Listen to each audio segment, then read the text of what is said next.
Puede acompañar entonces a Levítico capítulo 6, verso 12 al 13.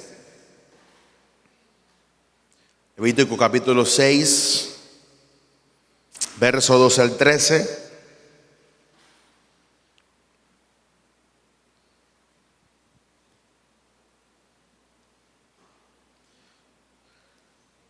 Dice la palabra del Señor: y el fuego encendido sobre el altar no se apagará.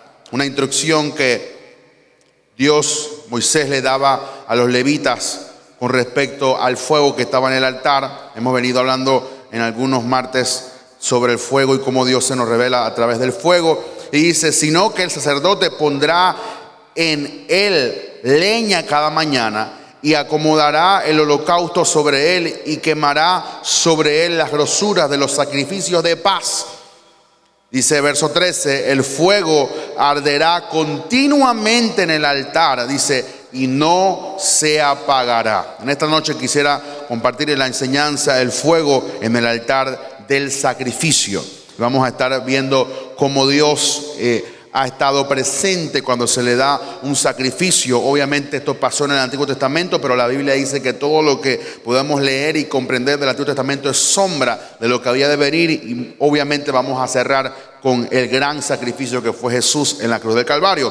Pero específicamente aquí nos habla del fuego que Dios enviaba, o el fuego que ardía cuando se presentaba un sacrificio en el altar. Obviamente usted conoce un poquito el contexto. Habían sacerdotes, habían levitas, habían gente que ministraba delante de la presencia de Dios. Habían unos ritos muy específicos que tenía que hacer. Si alguien violaba o hacía algo indebido, se trastornaba todo. Inclusive Dios lo podía hasta quitar la vida por hacer algo que no estaba escrito en la ley. Así que Dios era muy específico, pero en este capítulo encontramos de que Dios quería que el fuego estuviera continuamente encendido en el altar. Dios no quería que el fuego se apagara, porque dice, y no se apagará. Ellos tenían que todas las mañanas echarle más leña al altar, acomodar el holocausto, el sacrificio, el animal que estaba ardiendo, y poder tener esa diligencia de que el fuego no se apagara, para que ellos pudieran entonces mantener el fuego ardiendo, que era lo que Dios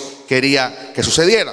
Así que hay una estrecha relación entre Dios, o mejor dicho, el fuego de Dios y el sacrificio que se tiene que presentar en el altar. Dios siempre quería y Dios quiere que sacrifiquemos de alguna otra forma, como vamos a leer un poquito más adelante, nuestro cuerpo lo pongamos en el altar, y vamos a poder ampliar un poquito más eso. Pero había una relación muy específica entre el fuego de Dios y el sacrificio, y usted va a notar un poquito más adelante cómo Dios consumía el holocausto a través de su fuego. Ese sacrificio para Dios representaba un olor fragante. Diga conmigo: olor fragante.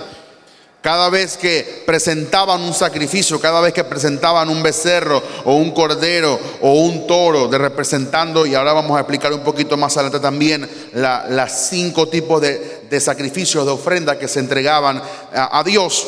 Para Dios era olor fragante, para Dios era algo que le gustaba poder recibir ese holocausto que la gente le presentaba a él. Obviamente habían diferentes holocaustos, diferentes sacrificios. Uno era el del perdón de los pecados, otro era la ofrenda de paz, y vamos a abundar un poquito más adelante. Pero en la parte primordial era que Dios quería que el adorador se presentara a él como sacrificio. ¿Por qué? Porque vemos, me estoy adelantando, que dice David y dice Oseas que ya Dios no quiere holocaustos ni sacrificios, sino que Dios quiere que le rindamos alabanza y que le rindamos nuestro corazón. O sea, lo que Dios estaba buscando era que siempre en el altar se presentase un sacrificio que representara lo que había en el corazón de la persona. Es por eso, mi hermano, y estoy esperando la dirección del Señor para hablar de estos temas, como el diezmo y la ofrenda. Es por eso que usted puede entregar una ofrenda muy grande, pero si no representa lo que está en su corazón realmente como una adoración, para Dios no vale nada. Lo mismo ocurría con el sacrificio en el Antiguo Testamento. La gente podía presentar un becerro muy grande, un toro muy grande. La gente decía, wow. Y habían sacrificios y habían dimensiones dependiendo de la categoría en la que se encontraban. Por lo menos una persona que tenía poco recurso o era pobre no presentaba un sacrificio grande, presentaba un puñado de harina de pan. porque eso era lo que tenía. Se recuerda a la viuda que dice que solamente tengo un puñito para comer con mi hijo y morirme, porque ella estaba viuda, no tenía recursos. Pero claro, el que tenía más recursos presentaba una ofrenda más grande, presentaba el becerro más grande, y la gente decía, wow, tremendo. Pero si no representaba lo que estaba en su corazón, para Dios no valía absolutamente nada. Así que lo que Dios anda buscando es el corazón del adorador, en el cual presenta un sacrificio delante de él. Esto en el contexto del Antiguo Testamento. Como consecuencia de lo que el adorador presentaba delante de Dios, obviamente Dios abría los cielos. ¿Se acuerdan cuando, y lo vamos a leer más adelante, el hijo de David, Salomón, presentó, dice que 1000 holocaustos, 1000 bueyes, y dice que la gloria llenó toda la casa? Que aún los sacerdotes no podían ni entrar a ministrar, porque estaba tanta la presencia que no podían ni entrar a ministrar en la casa de Jehová. Así que vemos que la consecuencia de que sacrificara en ese contexto un sacrificio, valga la redundancia, a Dios, Dios abría los cielos, Dios derramaba su bendición sobre el pueblo. Había paz, había cosecha, había abundancia, había provisión, había todas esas cosas que la gente quiere buscar, pero en realidad tenían que presentar lo que estaba en su corazón. Y eso vamos a tratar un poquito en esta noche. Número 1, vamos a ver el sacrificio que Abraham hizo, en el cual Dios le dio un pacto, le dio el pacto de Abraham. ¿Cómo se llama? Génesis capítulo 15, versos 7 al 10, por favor. Génesis capítulo 15, versos 7 al 10. Dice, y le dijo, yo soy Jehová, que te saqué de Ur de los Caldeos para darte a heredar esta tierra. Y él respondió, el que estaba hablando antes era Jehová, ahora está hablando en respuesta a Abraham. Dice, Señor Jehová. Mire que Abraham era un poquito atrevido, no en el contexto despectivo, sino que era atrevido para preguntarle a Dios cosas, y que Dios quería, y que él quería la confirmación. Dice, ¿en qué conoceré que la he de heredar? O sea, dame una señal. ¿No se parece eso a muchas oraciones de lo que nosotros hacemos? Dios te dice, te voy a bendecir, y tú dices, Señor, dame una señal de que tú me vas a bendecir.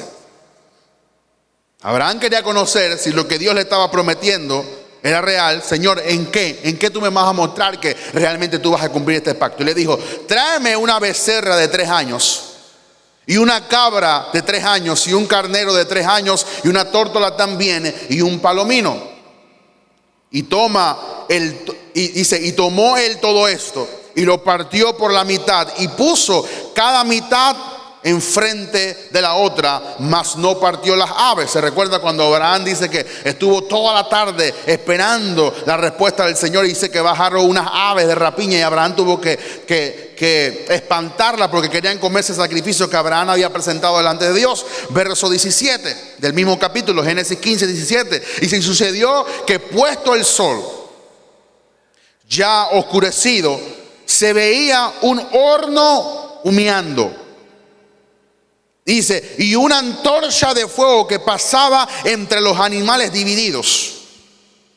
Dice, y aquel día hizo Jehová un pacto con Abraham, diciendo, a tu descendencia daré esta tierra, desde el río de Egipto hasta el río grande, el río Éufrates. O sea, Dios le dio una señal a través del fuego que consumió el sacrificio que Abraham había presentado a Dios, que esa era la señal de que Dios iba a cumplir su palabra, de que Dios iba a cumplir su pacto. Así que vemos que Dios respondió por fuego al sacrificio que Abraham presentó, como señal de lo que Abraham había preguntado, a la respuesta de lo que Dios le había prometido. Dios le ha dado una promesa a Abraham de que él tenía un hijo para ser heredero. Dios le estaba prometiendo, te voy a multiplicar, te voy a dar esta tierra. Obviamente Abraham después le dice, Señor, ¿para qué me vas a dar una tierra si no tengo descendencia? Y ahí viene envuelto todo el pacto en la cual Dios le dice. Pero Dios le había dado una promesa. Dios le dio una promesa a Abraham, y esa promesa se cumplió. Él no entendía cómo iba a heredar la tierra para su simiente. Él solamente quería una confirmación de que lo que Dios estaba diciendo era verdadero y que Él lo iba a cumplir. Por eso dice entonces Hebreos de que Dios, no pudiendo jurar por otro mayor que Él, juró por sí mismo. Y dice que por consejo y por juramento que son perpetuos, Dios nos juró a través de Abraham que nos iba a bendecir. Así que vemos entonces cómo Dios respondió por fuego, aunque Abraham no entendía todo lo que Dios iba a hacer. Y usted puede leer todo Génesis 15, ahí Dios le revela: yo te voy a dar una descendencia, yo te voy a multiplicar. Inclusive Dios le dice como una profecía, Dios le dice: tu descendencia en la cuarta generación va a ser cautiva, va a vivir 400 años y después yo lo voy a liberar. Dios le revela todo a Abraham cómo iba a ser a causa de la promesa. Dios le pide que haga un sacrificio. Y quizás Abraham pensó: ¿qué tiene que ver mi pregunta con todo lo que Dios me está pidiendo? Muchas veces tú le estás orando a Dios y Dios te responde con algo que Él quiere que tú hagas. Tú quieres que Dios haga algo por ti y Dios te responde que tú tienes que hacer algo por Él. Dios le dijo: te voy a dar una herencia, te voy a dar esta tierra como herencia. Entonces Abraham dijo: pero dame una señal para ver lo que tú vas a hacer. Y Dios le dijo: entonces tráeme un sacrificio para yo consumirlo y tú vas a ver que yo voy a cumplir mi palabra. Y quizás muchas cosas nos pasa como Abraham. Fue cuando el fuego vino sobre los animales del altar que Dios hizo pacto con Abraham. Ese fue un sello del pacto que Dios hizo con Abraham. La sangre, y quiero que los músicos y los intercesores y los que oran y los que me ayudan aquí entiendan esto. La sangre trae el fuego. Voy a repetirlo. La sangre, en este contexto era la sangre del becerro, pero en el contexto que estamos tú y yo es la sangre de Cristo. Por eso siempre que tú oras, invoca la sangre de Cristo, porque la sangre atrae el fuego de Dios. Imagínense, vamos a poner un caso, no hipotético, pero supongamos que en cada culto se cante por lo menos una canción de la sangre de Cristo. O en cada oración que se haga, en cada servicio, o en las vigilias, o en los ayunos, alguien invoque la sangre siempre antes de comenzar a orar. Quiere que le cuente una experiencia. Hace algunos años atrás, como usted conoce, a veces yo le manejaba a papá. Como yo siempre chisteo, como dice mi tío Julio, yo no tenía ni hijo, ni perro, ni gato. Así que yo me iba con papá todo el fin de semana hasta Reiján, iba a los 3 cultos con él porque no tenía nadie que me esperaba ni nadie que yo tenía que buscar. Así que yo me iba con papá. Y en una de esas ocasiones, el domingo, nos levantamos para ir al oeste. Todavía quedaba en Plaza Zuni. Y llegamos a la iglesia, la iglesia llena, abarrotada, la gente hambrienta por la palabra. La que estaba dirigiendo la alabanza era una hermana muy excelente, canciones muy bonitas, tremendo, pero se sentía como que la presencia no estaba en el lugar. La gente hambrienta, la gente sedienta, las canciones muy bonitas, muy bellas, pero no se sentía la presencia de Dios. Y usted conoce, papá se sube y canta nada más una canción, o mejor dicho, una estrofa de una canción de la sangre. Eso como que si se abriese todo el cielo de la Plaza Zuni, así, ¡puf! Y la gente comenzó a llorar, y la gente comenzó a gritar, y la gente comenzó a orar, y se sintió de una vez toda la presencia. Eso para mí fue una lección. ¿Por qué? Y ahora lo entiendo después de no sé cuántos años, 7, 8 años después, que la sangre atrae el fuego de Dios. Porque Dios le gusta. Por eso, mi hermano, cuando tú oras, la sangre de Cristo tiene poder. La sangre de Cristo me limpia de todo pecado. La sangre de Cristo. Y el fuego va a caer en tu vida. El fuego va a caer en tu familia. El fuego va a caer en tu casa. Porque la sangre es la señal que atrae el fuego de Dios a tu vida. Porque la sangre fue lo que se derramó en la cruz de Calvario. O sea, la sangre de un becerro. Y lo dice también Hebreos. No se puede comparar a la sangre de Cristo. Imagínese qué hará Dios cuando tú clamas la sangre de Cristo. Qué hará Dios cuando tú, y tú lo puedes hacer, así como la gente del pueblo de Israel puso la sangre de los becerros en los dinteles, puso la sangre y no pudo entrar el enemigo destructor o el espíritu de destrucción. Así tú puedes poner la sangre de Cristo sobre tus hijos. Tú puedes poner la sangre de Cristo sobre tu familia. Tú puedes poner la sangre de Cristo, y la sangre atraerá el fuego, y el fuego ahuyenta a los insectos. Oh, mi hermano, préndele fuego a una rata y la rata sale huyendo. ¿Por qué? El demonio no se puede aguantar cuando hay fuego en la casa, cuando hay fuego en la vida de alguien, cuando hay fuego en el matrimonio de una persona. Por eso invoca la sangre de Cristo y el fuego de Dios descenderá sobre tu vida. La sangre trae el fuego y en el fuego de Dios está la palabra del pacto para con su amigo Abraham. Cada vez que Dios envía fuego, Dios confirma su pacto. Dios confirma su pacto. Número 2, el sacrificio para quitar la plaga. Primera de Crónicas 21, 26, 27. Y aquí hay una de las historias muy fuertes con respecto a lo que le ocurrió a David. Dicho sea de paso, habían 5 sacrificios y ofrendas que se presentaban o que Dios había dicho en la palabra. Número 1 era el holocausto. Diga conmigo, holocausto. Holocausto tú lo puedes ver en Levítico 1. Número 2 era una ofrenda que se llamaba la ofrenda de cereal, o esa ofrenda de cereal era la harina, en la cual la persona venía con un puñado de harina de flor, un puñado de harina de pan y la ofrecía delante de Dios. Eso está en Levítico 2. Número 3, la ofrenda de paz. Esa ofrenda a usted también la puede encontrar en Levíticos 3.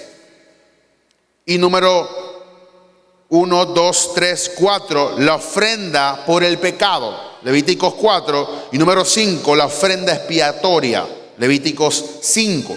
Así que habían diferentes tipos de ofrenda, diferentes tipos de sacrificios. Habían algunos voluntarios, otros obligatorios. Por ejemplo, voluntario era el holocausto, en la cual tú tienes que presentarte voluntariamente como una adoración a Dios, como dice Romanos 12. Hermanos, os ruego que presentéis vuestro cuerpo en sacrificio vivo, puro y santo a Dios.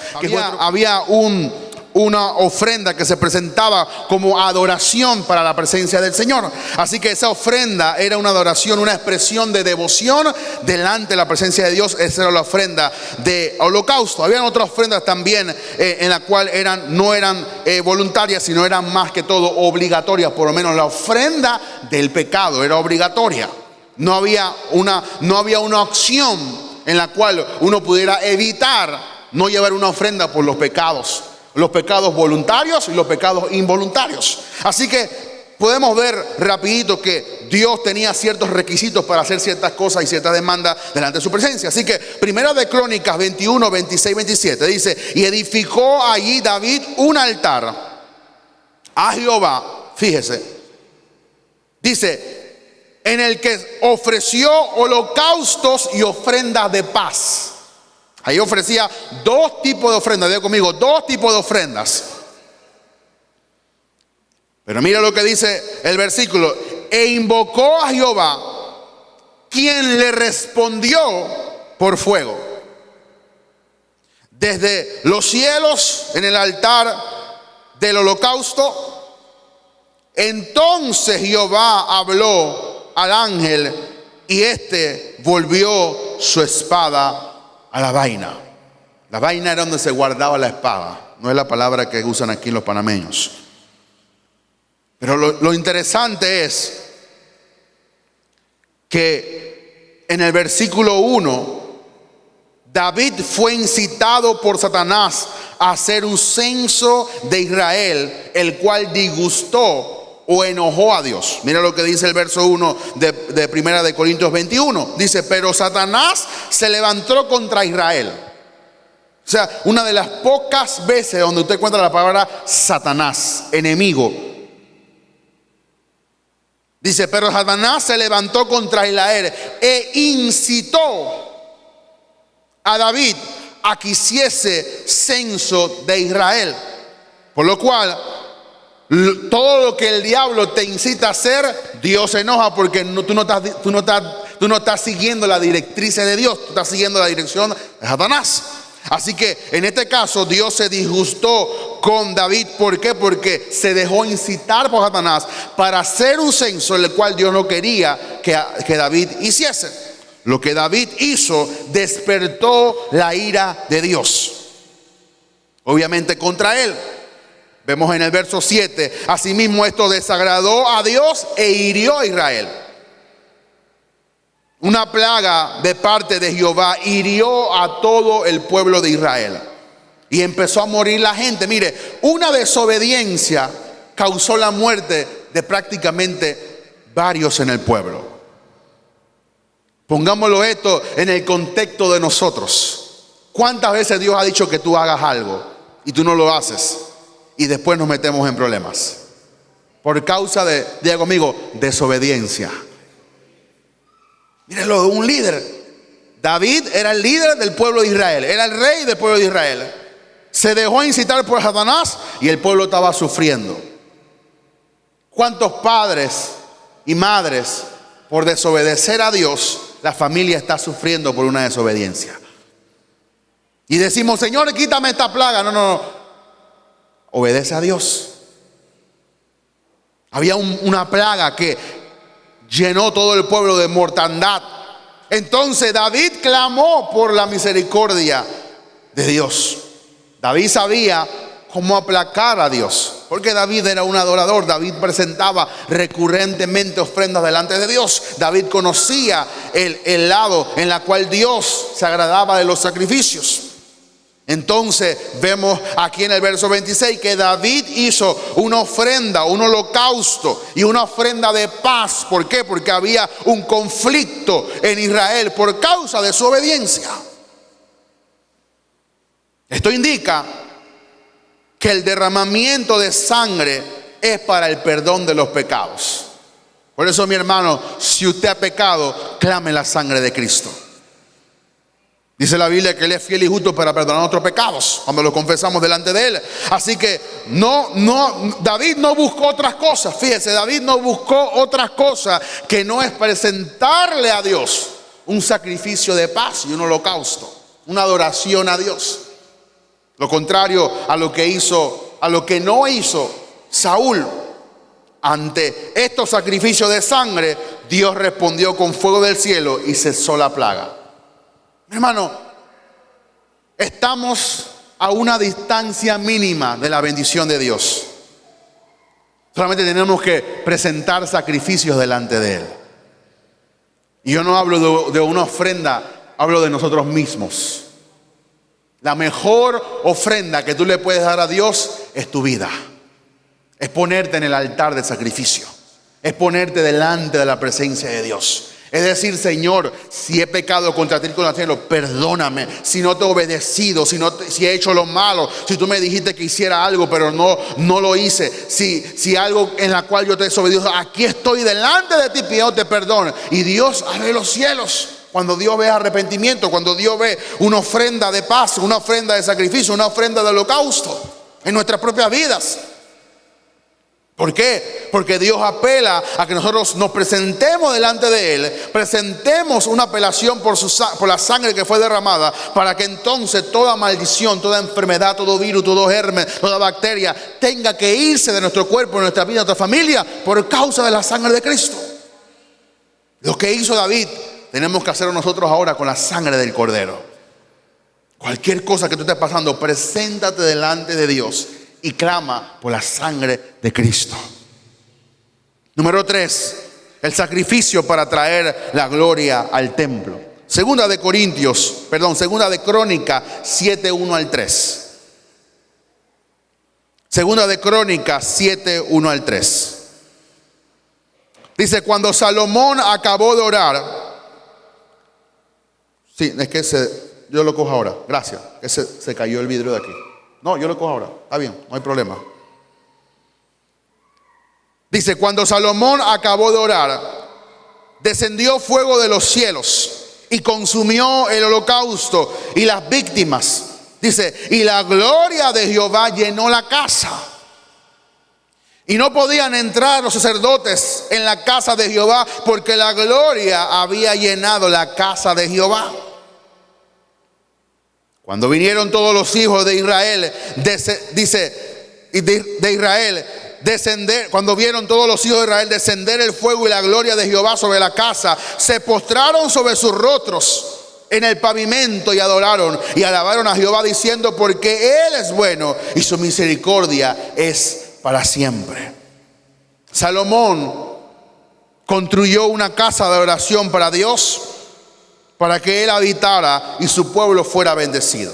Salomón quería que la gloria de Dios estuviese en medio del pueblo. De lo mismo que ocurrió también con Moisés. Dice que el tabernáculo estaba en el medio del pueblo, donde Dios estaba en el medio de todo el pueblo.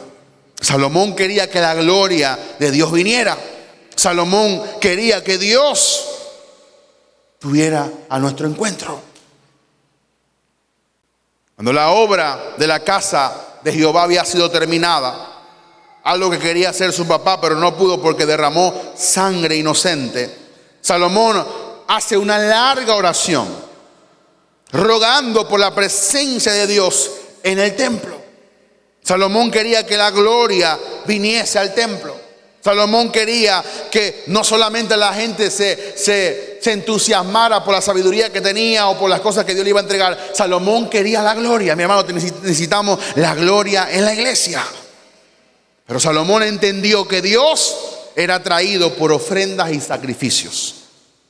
Oh, mi hermano, si entendemos esto, si entendemos que si nos doblegamos delante de su presencia, si entendemos que cada día, en cada ayuno, en cada vigilia, en cada lugar, en cada oportunidad que tengamos, dobleguemos nuestro corazón delante de Dios y roguémosle a Él a través de la sangre de Cristo, Dios nos va a dar su gloria. Una vez más, Dios respondió al derramamiento de sangre de los animales dedicados a Dios, y el fuego de Dios descendió sobre el sacrificio en el altar. Fíjese lo que acabamos de decir antes. La sangre atrae el fuego de Dios. Otra ocasión vemos entonces aquí que Salomón presenta sacrificio y el fuego de Dios cae sobre la casa. La gloria de Jehová llenó la casa. ¿Cuántos quieren que la gloria de Dios llene su casa? ¿Cuántos quieren que la gloria de Dios llene su vida, llene su matrimonio, llene su familia? Lo que falta es el sacrificio. Lo que falta es que nos dobleguemos delante de Él. Lo que falta es que seamos como corderos y que digamos: Señor, aquí estamos delante de tu presencia. Aquí nos presentamos delante de ti.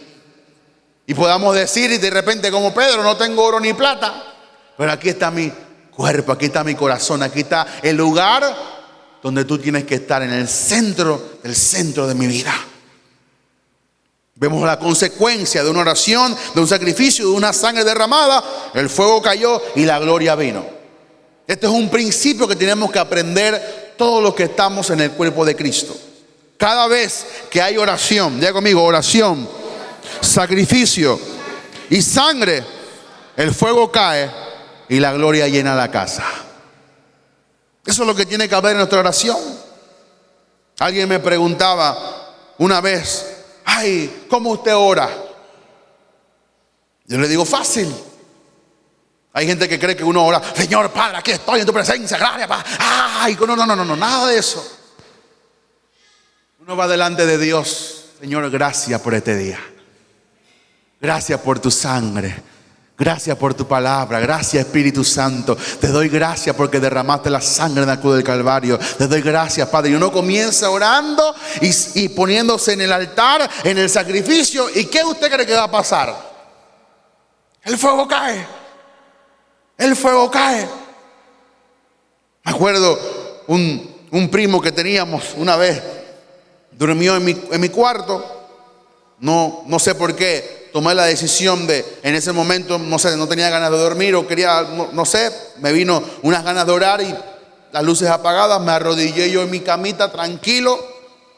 Pero de repente, cuando yo estaba orando, cuando yo digo que estoy orando, estoy alabando a Dios, glorificando su sangre, glorificando su palabra, al Espíritu Santo, gracias por esto, gracias por lo otro. Yo sentí que algo cayó en mi recámara. Y mi primo se paró y dijo: hey, ¿qué pasó? Sentí como algo que cayó aquí. Esa es la presencia de Dios. Oh, mi hermano, cuando usted se presenta delante de Dios, la gloria siempre va a llenar toda su casa. La gloria va a llenar toda su casa. Si usted quiere ahuyentar los pleitos, la ira, la pelea, las discusiones de su casa, póngase a orar y póngase como un sacrificio delante de Dios. Si usted quiere que su matrimonio se arregle, que la gloria de Dios llene su corazón, usted preséntese delante de Dios.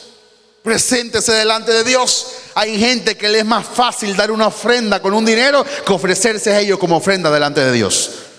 Porque cualquiera persona puede dar cualquier cosa que tenga en su cartera, pero no cualquiera persona le dice: Señor, aquí está mi corazón, haz con él lo que tú quieras, aquí estoy yo, no estoy para pedirte nada, no vengo a buscar nada de ti, no vengo, Señor, con nada, con una lista, no vengo con nada orquestado de que quiero esto, quiero lo otro, dame esto, dame, no, vengo a adorarte, vengo a bendecirte, vengo a exaltarte, da gracias por tu sangre que me salvó, da gracias por la sangre que me limpió. Y de repente tu casa se llena de la gloria de Dios.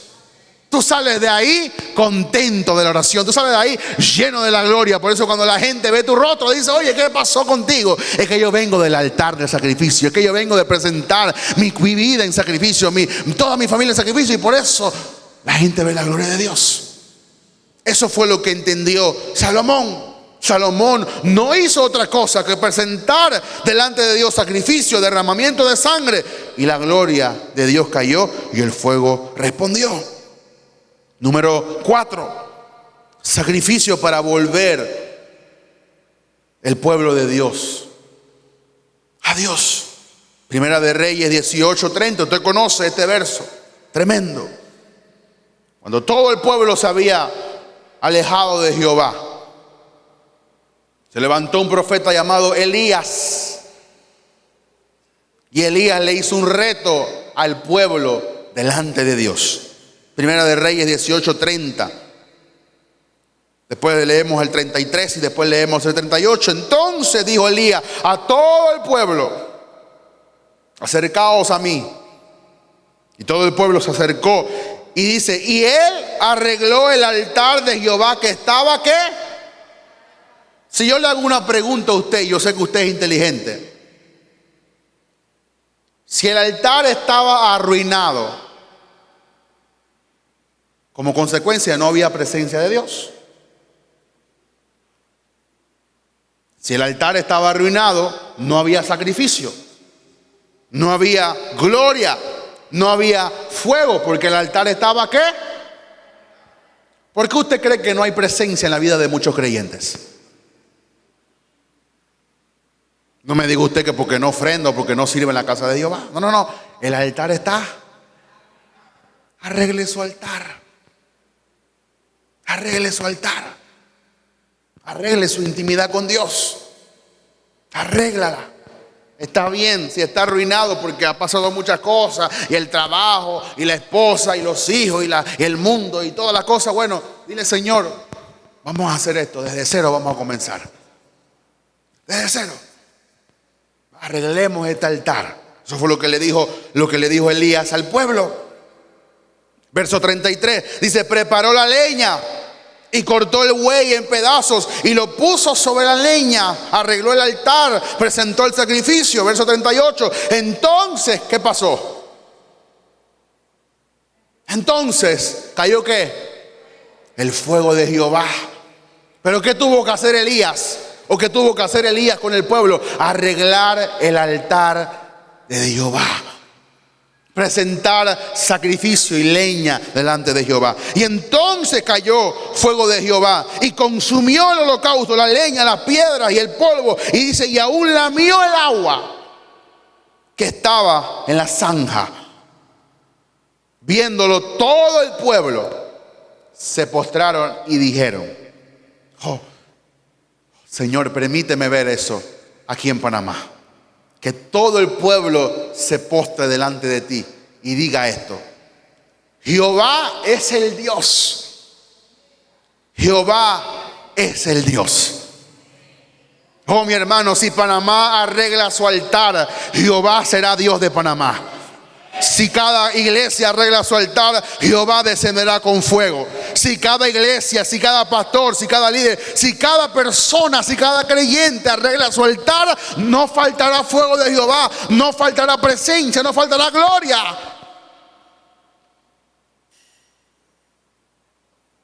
La pregunta en esta noche es: ¿por qué no hay presencia en la iglesia? ¿Por qué no hay presencia en la vida de muchos creyentes? Porque hay creyentes que se la pasan quejando que Dios no está con ellos y que Dios no los responde y que mira que no me ha dado esto y no me ha dado lo otro, porque tienen en su altar arruinado.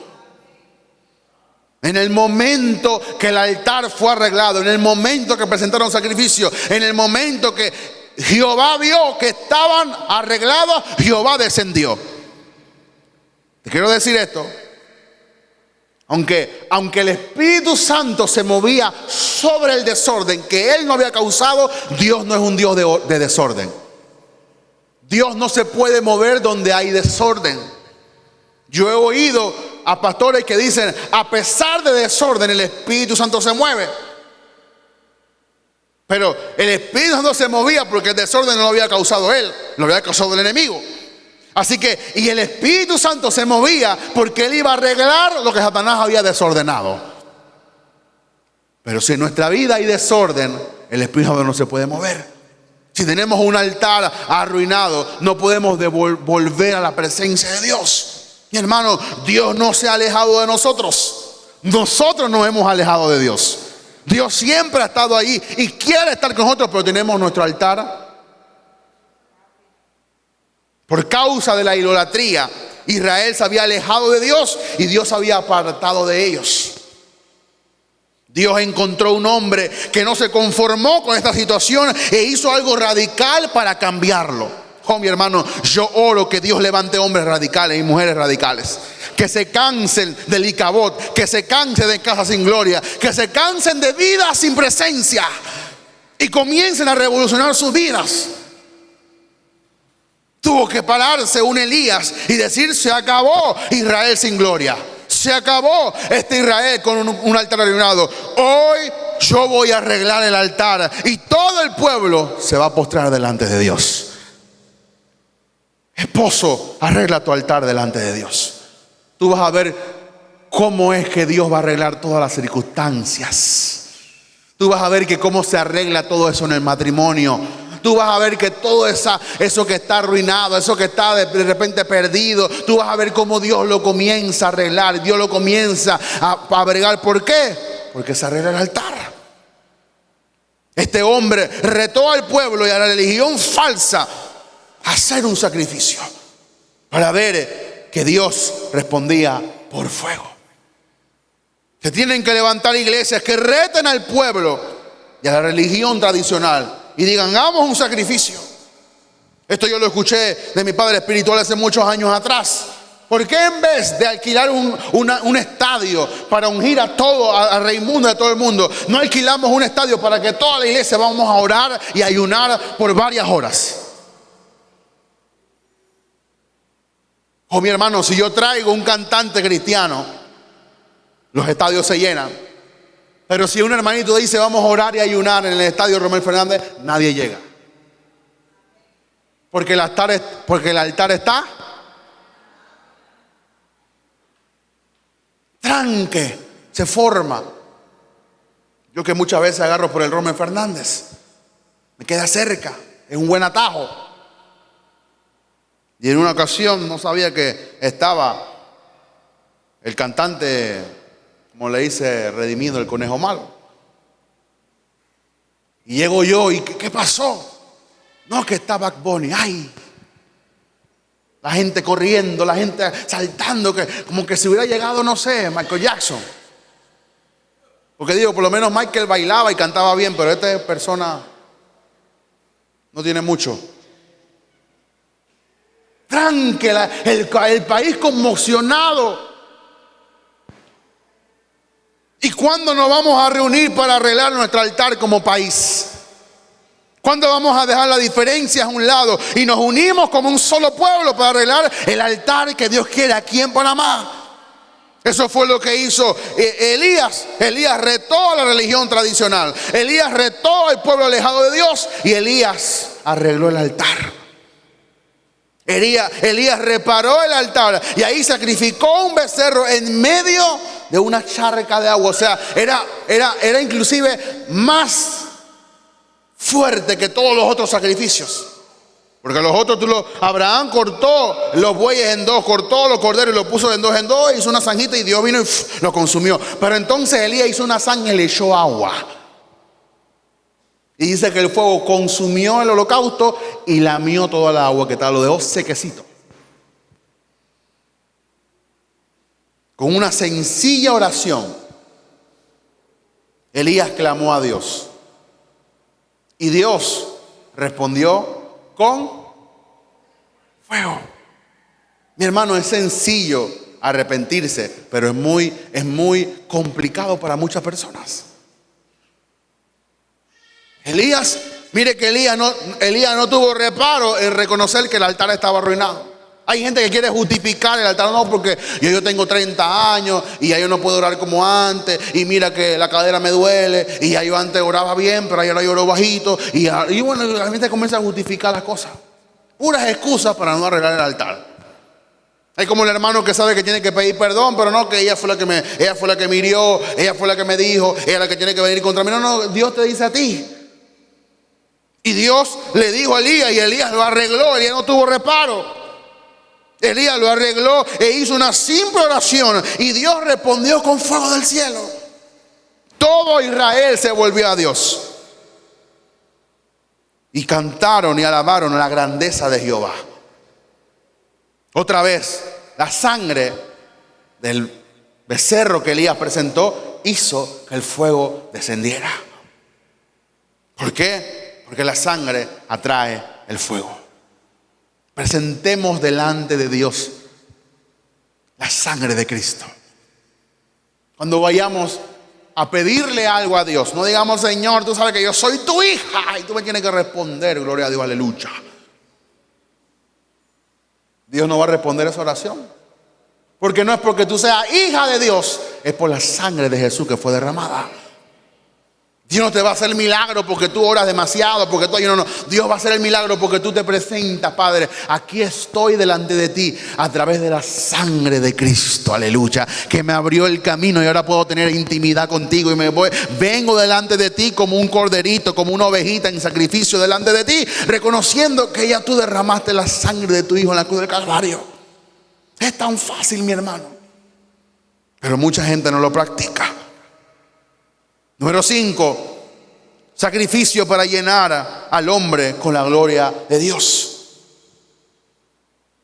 Hechos 2, 32, 33. Dice la palabra: a este Jesús resucitó Dios, de lo cual todos somos testigos. Así que, exaltado por la diestra de Dios y habiendo recibido del Padre la promesa del Espíritu Santo, ha derramado esto que vosotros veis y oís. ¿Qué pasó aquí en Hechos 2? ¿Qué hizo los 120 que estaban orando? Primeramente, obedecieron y se quedaron en Jerusalén. Segundo, reclamaron la promesa que Jesús le había dicho: quédense en Jerusalén hasta que sean investidos de poder. Pero tercero, lo hicieron por la sangre. Reconocieron el sacrificio, reconocieron que el Hijo de Dios había sido sacrificado. Por eso ahí está: este que resucitó Dios, de lo cual todos somos testigos. Ahí se exaltó Dios a la diestra de Dios, habiendo recibido el Padre la promesa del Espíritu Santo, ha derramado esto sobre vosotros, porque la gente estaba maravillada que estuviesen hablando en lenguas. Romanos 3, 23, 26. Por cuanto todos pecaron y están destituidos de la gloria de Dios, siendo justificados gratuitamente por su gracia, mediante la redención que es en Cristo Jesús, a quien Dios puso como propiciación por medio de la fe en su sangre. Subraye esa palabra sangre, para manifestar su justicia a causa de haber pasado por alto en su paciencia los pecados pasados, con la mira de manifestar en este tiempo su justicia, a fin de que el que sea justo y el que justifica al que es de la fe de Jesús. Dios todo lo hizo por la sangre de su Hijo. Estábamos muertos en delitos y pecados. Estábamos destituidos de la gloria de Dios. No teníamos derecho a ser nuevamente hijos de Dios. Éramos hijos de ira, hijos de desobediencia. Estábamos bajo el yugo de la opresión de Satanás. pero por la gracia y por la fe en su sangre. Mire, este es uno de los versos que yo prediqué hace muchos años a los jóvenes. Dice que Dios tuvo paciencia y dice que pasó por alto nuestros pecados pasados. ¿Alguna vez tú has pasado por alto un error de alguien? Que tú le dices, mira, yo sé que tú hablaste de mí, pero vamos a dejar la cosa y vamos a comenzar de nuevo.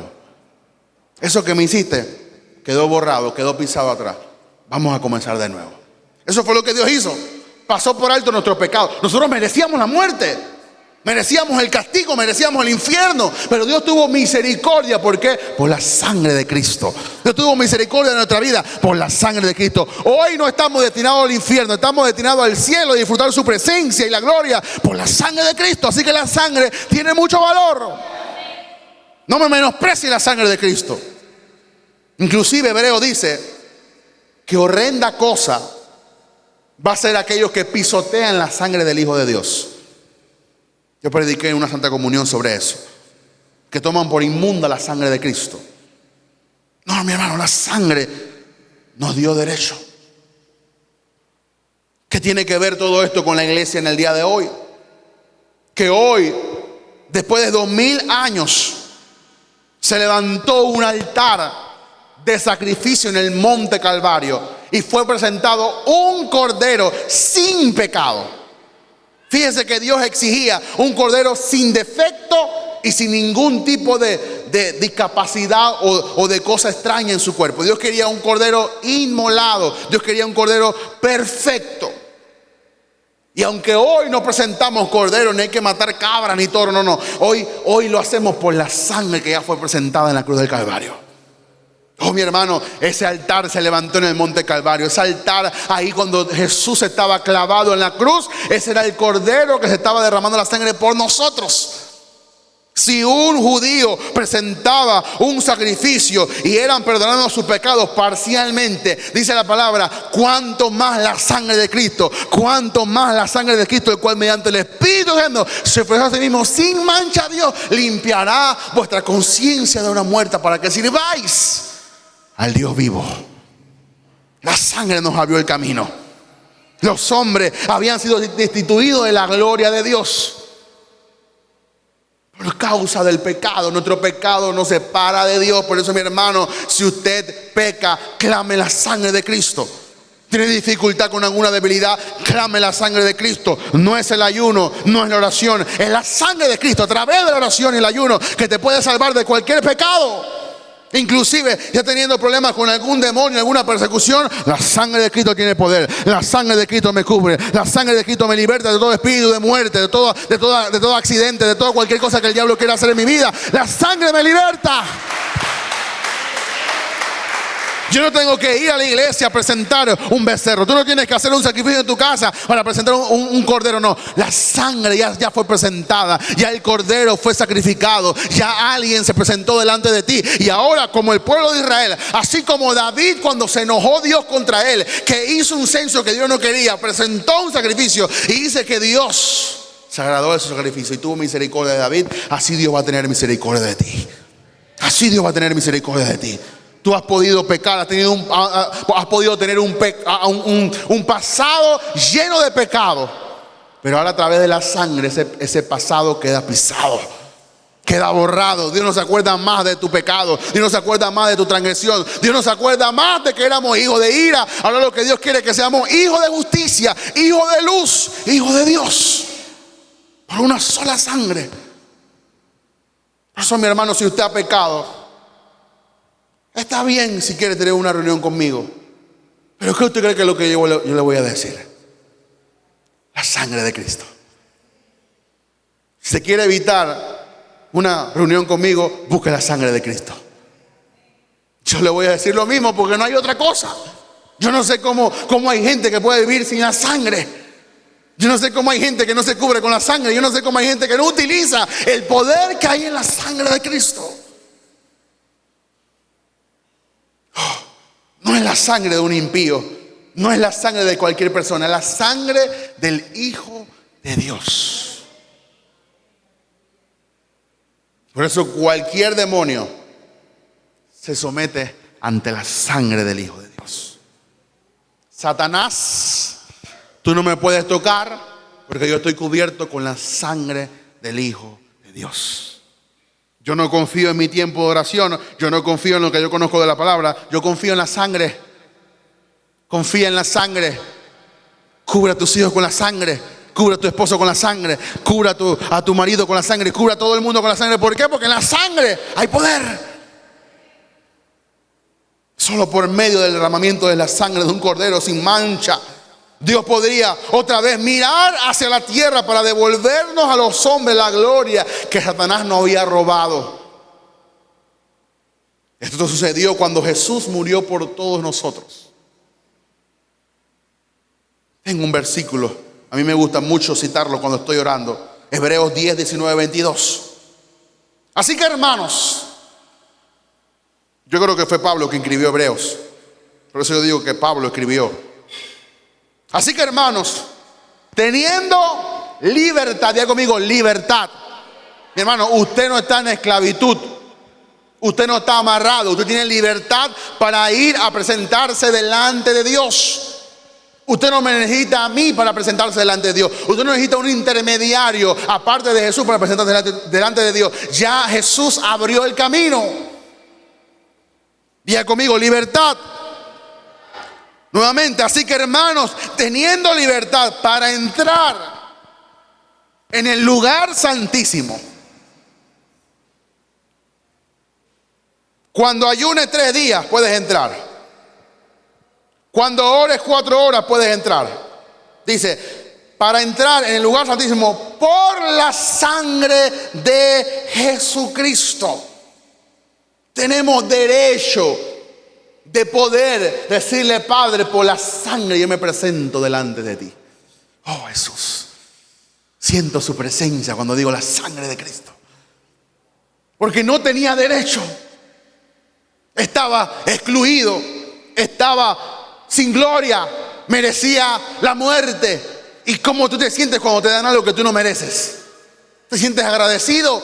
¿Te sientes emocionado? ¿Te sientes contento que te digan, hermano, ese carro que tú ves ahí, ahora yo te lo voy a regalar? Tú dices, wow, tremendo, pero cuánto más la sangre que nos abrió el camino para presentarnos delante del Hijo de Dios, de presentarnos delante de Dios.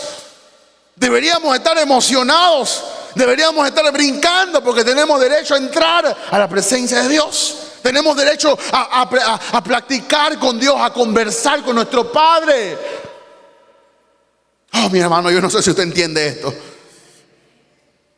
Por la sangre de Jesucristo, dice, por el camino nuevo y vivo que Él nos abrió a través del velo. Antes había un velo entre el lugar santo y el lugar santísimo, y solo podía entrar un hombre una vez al año y tenía que ser un sumo sacerdote. Ahora yo puedo entrar por la sangre del Hijo de Dios. Dice, esto es de su carne, teniendo un gran sacerdote sobre la casa de Dios. ¿Qué dice la palabra? Oh, mi hermano, acerquémonos. Acerquémonos. Usted ha visto a alguien que no se quiere acercar. A veces hay personas que dicen, no, pastor, es que yo tengo miedo de escribirle. Pero ¿por qué va a tener miedo? Si cuando yo quiero algo de usted yo le escribo. Yo le digo, Señor, inquieta a esta hermana para que haga lo que yo quiero. No, yo le llamo y le pregunto si usted puede. Si usted quiere algo de mí, tiene que llamarme y preguntarme. No tenga miedo de acercarse a Dios. Solo los que tienen miedo son los que están en pecado. Jehová le dijo a Adán, ¿por qué te escondiste? Porque estaba desnudo. Pero dice la palabra, acerquémonos.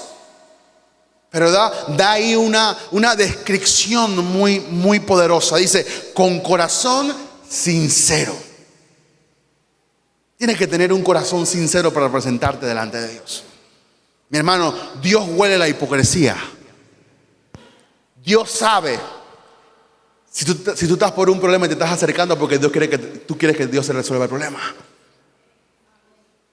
Dios sabe cuando estamos enfermos y nunca hemos orado y ahora somos los primeros que oramos, los primeros que nos paramos. Dios sabe por qué lo está haciendo. Dios conoce la motivación del corazón.